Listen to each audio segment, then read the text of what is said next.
Okay, welcome back everybody. It's me again. In case anybody doesn't know, I'm Gary.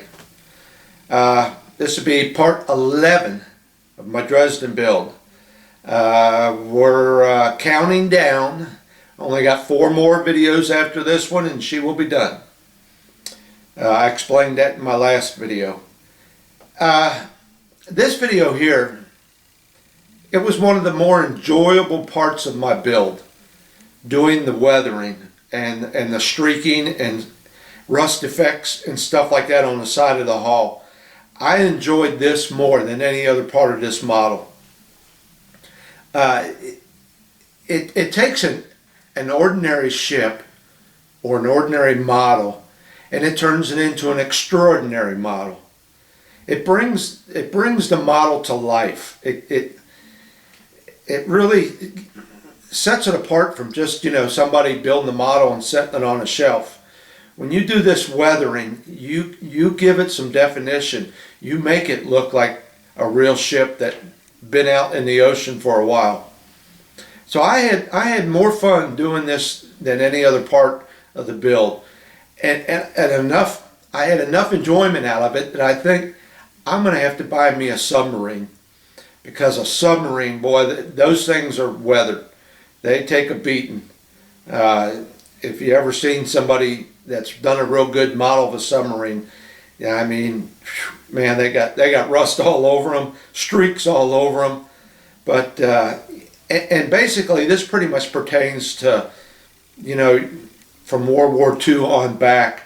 They come up with so many new paints and stuff today that you don't see this much weathering and stuff on a ship anymore. So, yeah, I really enjoyed this.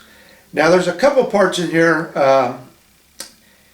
where I put my paints on a little paper plate this time. I didn't put them on the paper napkin like I said in the other video. And I did them on a paper plate because I wanted to mix some colors together. And I didn't let them set and give a chance for that oil to leach out, as you would have it. But yeah, I did it on a paper plate this time because I've seen my wife do that, and that's what she's got and I used. And it's an easy way to mix up colors and stuff, and then you just pitch it when you're done. Also in this thing, you'll see in there where I made a mistake when I went over to the hobby store to get me some paints, which I shouldn't have done. She already had them all anyway. But I went over there and I bought these 2 little tubes and I thought they were oil paints, and it turned out being watercolor. Now, some guys will probably think, wait a minute, watercolor doesn't come in a tube. Watercolors come in something like this, a little tray of colors, and you add water to them to bring them to life. Well, apparently it does come in a tube, because here's the 2 tubes I bought, okay? And right up here in the blue, it says watercolor. So I don't know. I guess it does come in a tube. And that's what confused me. I always thought oils and acrylics came in a tubes, but here it says right there, it says watercolor. So you'll see my mistake I was talking about coming up in the video, but it does come in tubes apparently. All right, one other comment I got this time we'll talk about is another guy talked to me about my camera, about getting a different lens or something. Well, this is just a little Sony Handycam. You don't change lenses on it. It is what it is.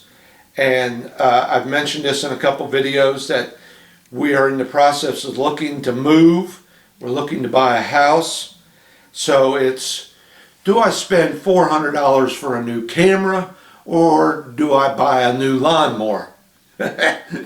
So I have to watch what I'm doing right now. Yeah, I would love to have me a new HD camera and make my videos a lot better.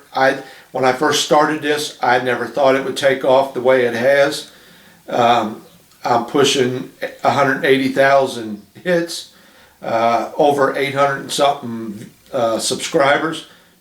So I feel I owed it to you to put out better videos, but you know, I need some of that green stuff. So, with all that being said, let's go ahead and get on with this video here, and show you how I did my wash on the side of the ship. I'll explain that in the video why I say that, but yeah, this is the way I did it, and I'm really pleased with it. I still got a lot to learn with it. Still got a few things I would like to do with it, but you know, once again, this being such a small model, there was certain things I couldn't do or didn't have the room to do, and I will be getting a larger model here sooner or later and be able to do more with it. Alright, I'm just babbling on now, and I know that drives a lot of you nuts, so let's get on with the show. Okay, so I'm going to start weathering the side of my ship now. So I got some oil paints here. I got a burnt sienna, yellow ochre, a vermilion, red, lemon yellow, yellow, and lamp black or black. Okay, you can see I got them all spread out here. Let me get these out of the way. Got them all spread out here on a little paper plate. And what I'm going to do here is mix some of these up to get the colors that I want. I'm trying to go for some rust color. And I got me some paper towels. Got some paper towels sitting here ready to be used. Thought I had another paintbrush sitting here. Let me see if I can find it. Oh, here it is. There it is. Got this little bitty paintbrush. Okay. One thing you got to try and remember here is scale. Alright. And I already put some black on here because I'll be honest with you, I had a little mistake. I went over to the hobby store. I should have known better. I should have took the wife. She's the artist. But I went over to the hobby store and I thought I was picking up some tubes of oil. I thought I was in the oil section. I picked up these two little tubes and brought them home, laid them on another little pallet I had, started using them. So then I went to my little, I got some of this turpenoid in here, and I went to start brushing on it, and it wouldn't budge. It wouldn't do nothing. I thought, what the heck is going on here? Here the two little tubes I picked up were watercolor. So I had to go get me some water to get it off. My stupid mistake. So I went over to my wife's paint stash that she had. She already had everything I went and got. So these are the colors I got now. These are oils. Don't get watercolor or acrylics. I'm using oils. But let's get back to scale. You gotta stop and think about what you're doing here. If you put a mark on the side of this ship here that you want to simulate rust, and let's say you put it on there and it's a 2 millimeter wide mark that you just put on there. Well, I don't know what that turns out to be, but it's probably going to be close to a foot wide on the real ship, and you don't want that. So you got to watch your scale. You just want little streaks here. So keep that in mind. I should have looked that up to see what 2 millimeters equals in imperial, but I imagine it's probably pretty big. So we're just going to do little bitty spots here and there, and still trying to clean up a little bit of this mistake I had. A little bit of water on a paper towel and it'll take that off. It's not bad. I mean, it's there, but it's not what I wanted. Alright, so I'm going to mix up a couple of these colors and I'll be right back with you. Alright, so I mixed me up a couple colors. You know, red and yellow makes orange, and then that was a little bit too bright, so I threw in a little bit of this burnt sienna and a little bit of yellow ochre. And just, you know, playing with it. Whatever you can come up with that you think looks like rust. Okay? Now I'm going to take a little bit of this and I'm going to go up here to my anchors, because, you know, that's going to be a rusty spot. And I'm just going to put a little bit around there. Don't worry about what it looks like right now, because you're going to be wiping on this. Alright, get my other anchor back here in the back.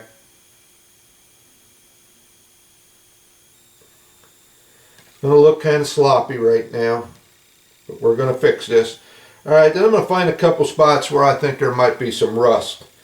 Like right up here. Just put me a little bitty streak right there.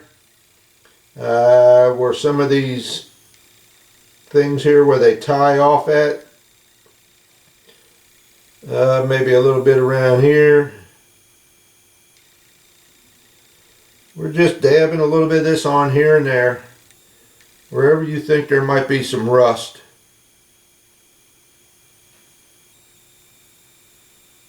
Now this paint really isn't thinned down. I don't have no thinner in it at all. Okay, a couple of little spots. And I'm not going down very far, because naturally anything that would be underwater wouldn't have streaks in it. Okay. Maybe another spot here or there.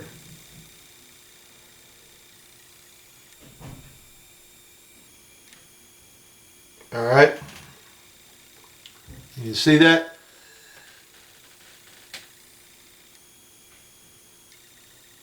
Looks a little nasty right now, but we're going to work on this. Let me put some more back here by these steps.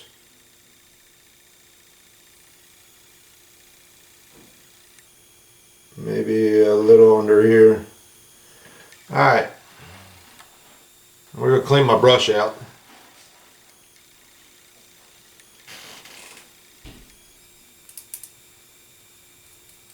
Now I'm going to pick up a little bit of this black. And you could also do this in the wash, you know, if you wanted to. But I'm just doing it straight here, because when it comes time to wipe this off, I'm going to be using straight turpenoid.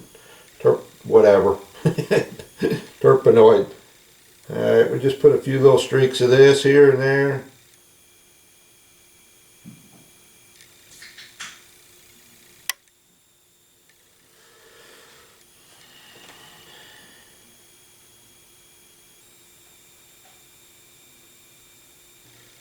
Alright, now my rust, I think, looks a little orange.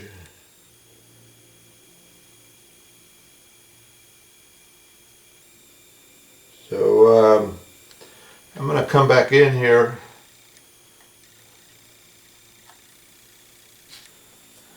I'm going to come back in here and darken this up a little bit, this rust, in a couple spots.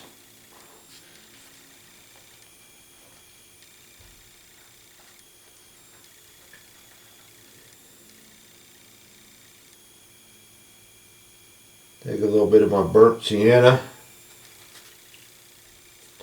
Go back over a couple of these. So I'm really mixing the colors on the ship, basically.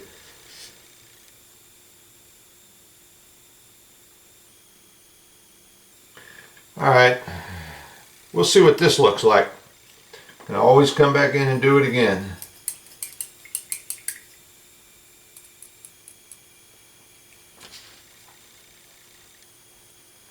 Alright, now I'm going to take a little bit wider brush.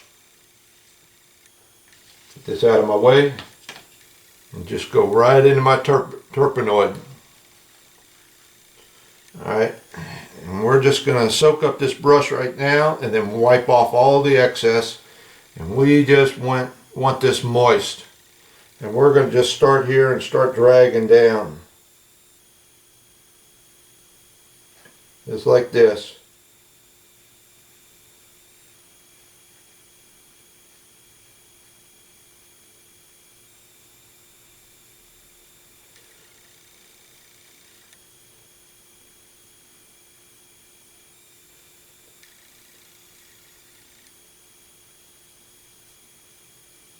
Pull some of it across.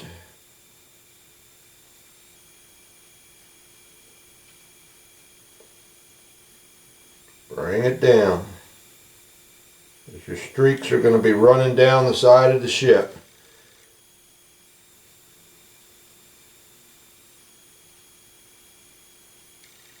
You can see it's on there quite heavy in that spot, okay? We're going to take some of that off.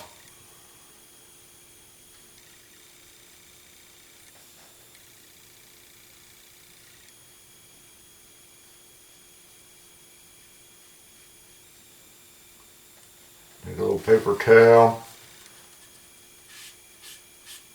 Wipe some of that off.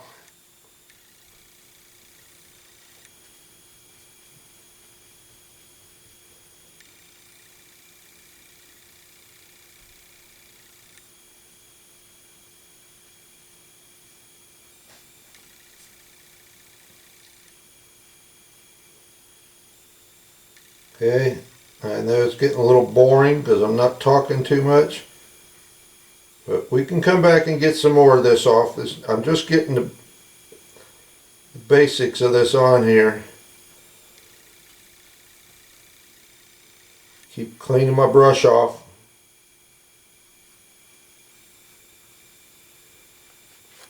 Wipe it sideways and spread it out, then streak it down.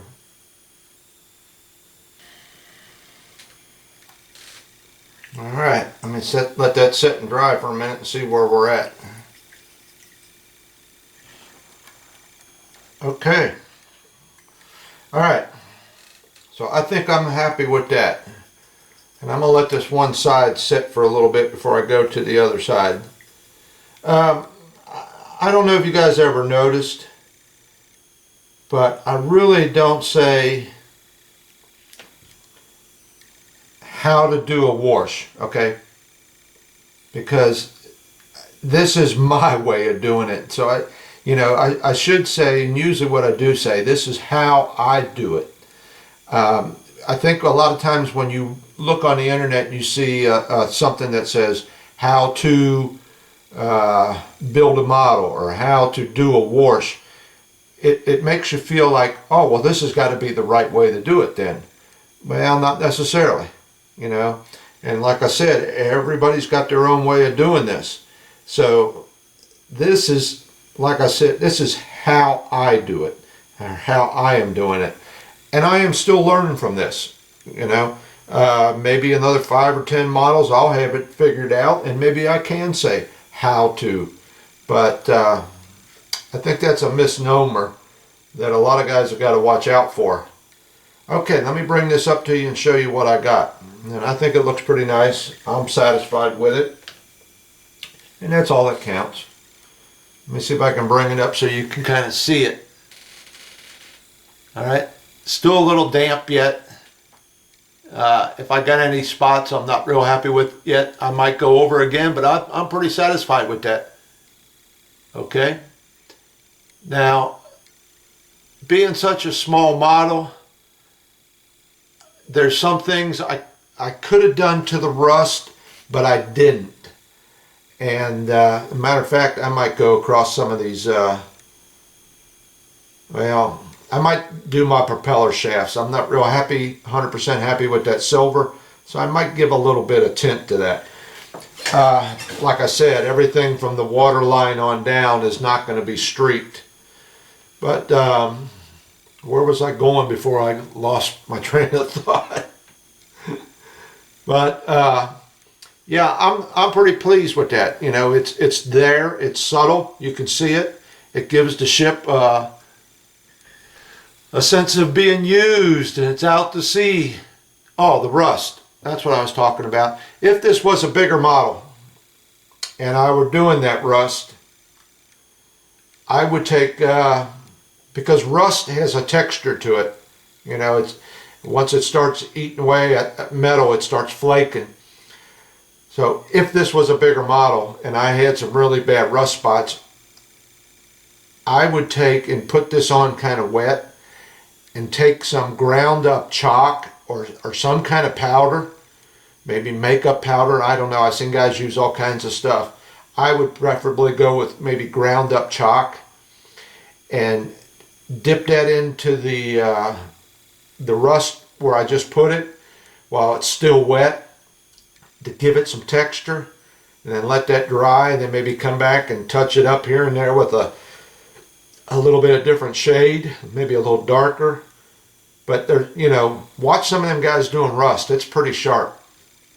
And another thing you got to realize too with this ship is she was a smoker, a coal-fired ship. So she, you know, the further back you went on the ship, the dirtier I think she was going to be.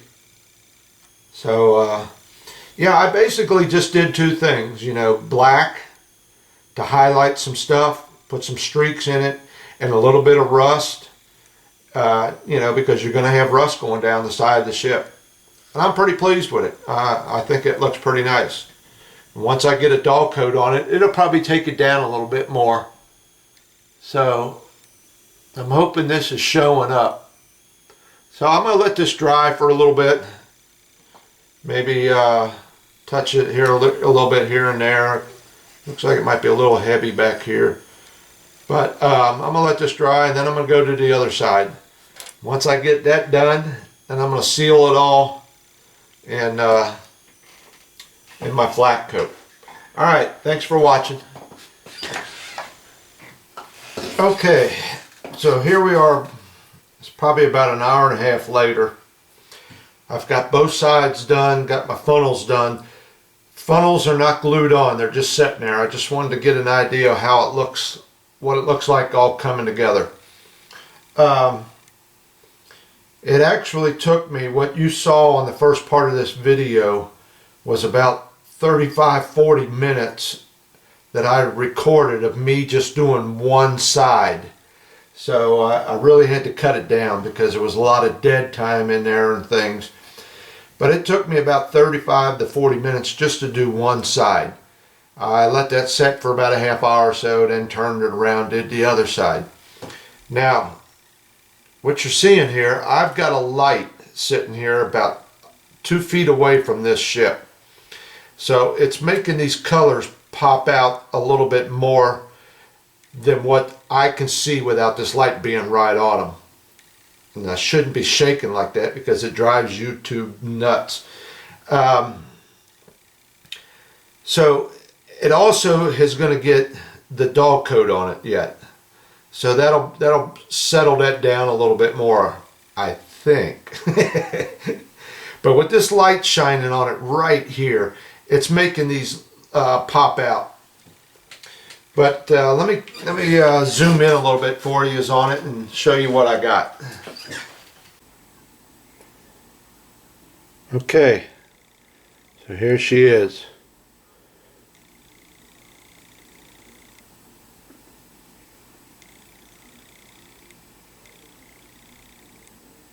And putting some of that black on there brought out that front gun that was molded into the plastic there. You can see it a little better. And like I said before, the light is shining right on it. So it's making some of this pop out a little bit more than what it really is.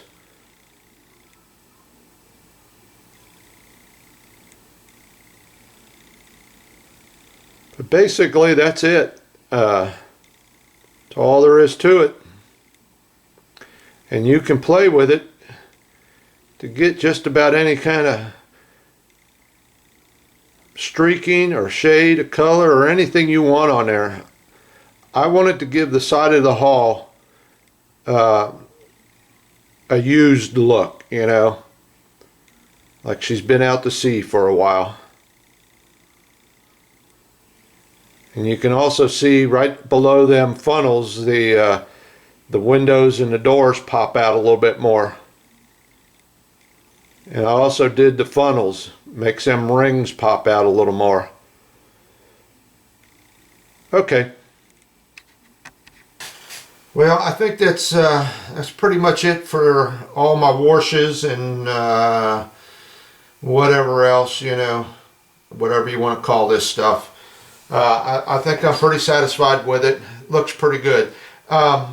One thing I will say though is you know, when I was cleaning some of this, all right, I also, you might have seen me going this way.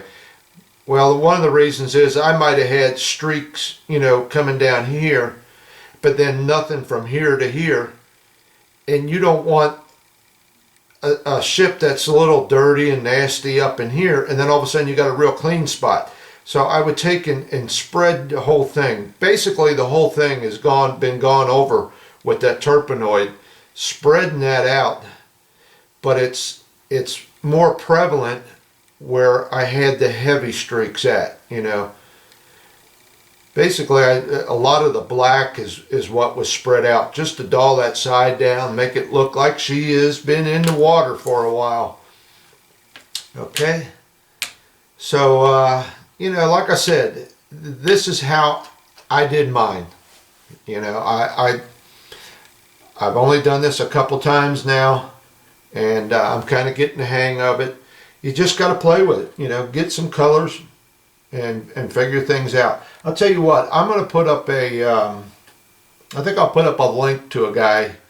He just posted the other day. He's working on a tank. And I'm going to post his website on his YouTube site for you in the description. Now I'll put it on the thing here. He just posted the other day showing how he was streaking the side of his tank. And if you remember, I told you one guy showed how he spread the oil paints out on a towel to get them to soak up. Well, this guy, I'm going to post his YouTube channel. He put it on a piece of cardboard. I think, I remember right, he let it sit overnight, came back. There was a big oil spot around the paint. So it does work. It does soak up that oil and get rid of some of that oil, because that will help your drying time. The more of that oil you can get out of that paint, the faster that oil paint will dry. That makes sense. So yeah, check him out. I watch him quite often. He doesn't post very often, but he is a pretty good modeler. So I think that's going to be it for this section. Nothing else I can really think of. I haven't, like I said, I haven't got the funnels on yet. Got a few more things I want to do with them, or at least one more thing I want to get done with them before I put them on. And that one's almost already on there. It's a nice tight fit. And I still got to work on my little ships yet, so that's coming probably in the next video. Okay, I think that's going to be it for this one. Thanks for watching.